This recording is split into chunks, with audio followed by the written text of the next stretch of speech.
Hello again, Mrs. Mitchell's Maths Group. We're going to carry on practicing addition and subtraction today. If you haven't got yourself a piece of paper and a pencil, go and get one now. Pause the video.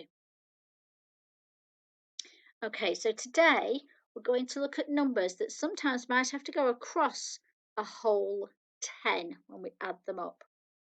So if we look at this number here, it says work out 185 add 7. And there's two ways. You could use the base 10 equipment or you could use the number line. Looking at the base 10 equipment, I've got 180 and then I've got 5 there and 5 there. So those two 5s together make a 10. So I've got 192. Just going to make a jotting of that, 192. Let's look at it on the number line. So I'm starting at 185. I'm going to count 7 jumps. 1, 2, 3, 4, 5, 6, 7. It takes me to 192. Okay, so let's look at this next one then. We've got to work out 148 add 6. Now you've got place value counters here to help you, or you have a number line here. You might want to try the place value counters, then check on the number line. Pause the video and try. Okay, so I've got 348 add 6. Well, I've got 6 there, 7, 8, 9, 10. So that group there is a whole 10. Shall we just count that?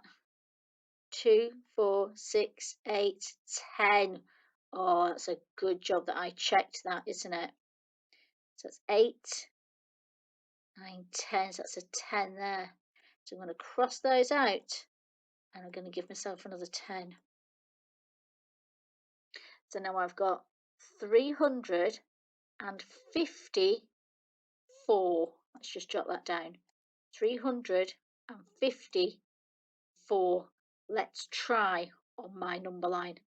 348 add 6. Okay. 1, 2, 3, 4, 5, 6. 354.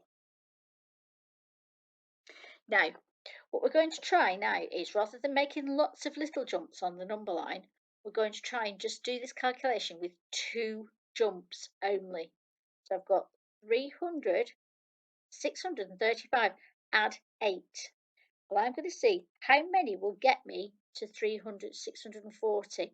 That's a jump of 5. I've got to make a jump of 8. So I've got a jump of 5 there. How many more do I need to jump to make a jump of 8? That's right, 3. So I'm going to do jump of 3. There's my little 3 in there. 5 and 3 is 8. So 635 plus 8 is 643. Okay, now it's your turn. You're going to make a jump for me. And this time the numbers aren't on the number line, but you can draw your number line and put them in if you need to. Okay, so 242. And I know that one there is 250. So I've got to add on 9. Well, that is a jump of 8. And that's a jump of 1 more. 8 and 1 makes 9. So my answer is 251. Try that one for me.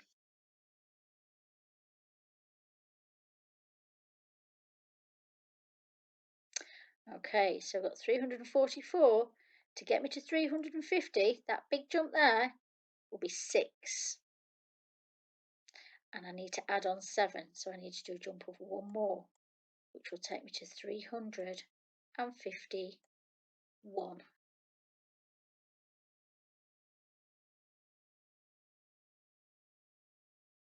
Okay, you can use the same method. You can draw your own number lines in using the same method.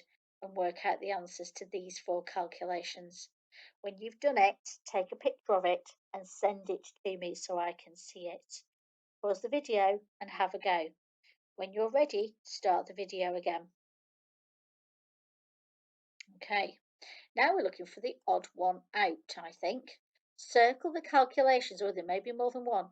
Circle the calculations with an answer that ends in a 0. So I've got to look at each of the units, the ones places. Which of these, when I add them together, will give me 10? That means it will end in a 0, will give me 10. So 6 and 6 is 12, that won't give me 10. 2 and 5 is 7, that won't give me 10. Which of the ones, when we add them together, will give us a 10, and that means the answer will have a 0 in the ones place? Yeah, this one will. That one won't. That one won't.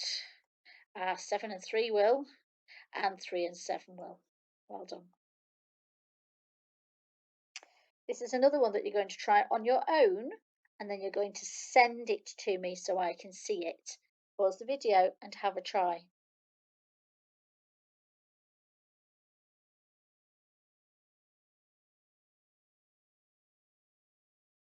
Okay, so let's have a look at what Whitney's saying. When you add a 3-digit and a 1-digit number together, only the ones digit in the 3-digit number will change. So if I add a 3-digit number to a 1-digit number,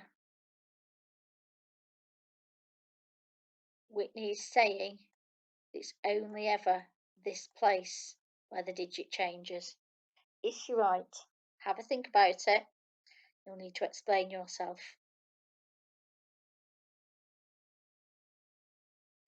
I'll give you a little clue. What if, instead of adding 2 onto the number, she added 3 onto the number? What will the answer look like now? Yeah, that's right. It will look like this, 370. And now 2 numbers, 2 digits have changed. So Whitney is not correct. Okay, we've got a little challenge here. We've got 4-digit cards, and you've got to arrange them so that when you add everything up, the answer is a multiple of 5. I'm going to let you think about this. So pause, have a good think about it, and when you're ready, start the video again. Okay, here are some options. 197 add 8 will give us if a number ends in a 5 or a 0, we know it is a multiple of 5. So those are the options. Okay, now we're going to end today with our game again. You can choose either 10s or 20s. If you're very brave, you can choose another number like 13s and see how far you get with the game today. And I'll catch you again tomorrow.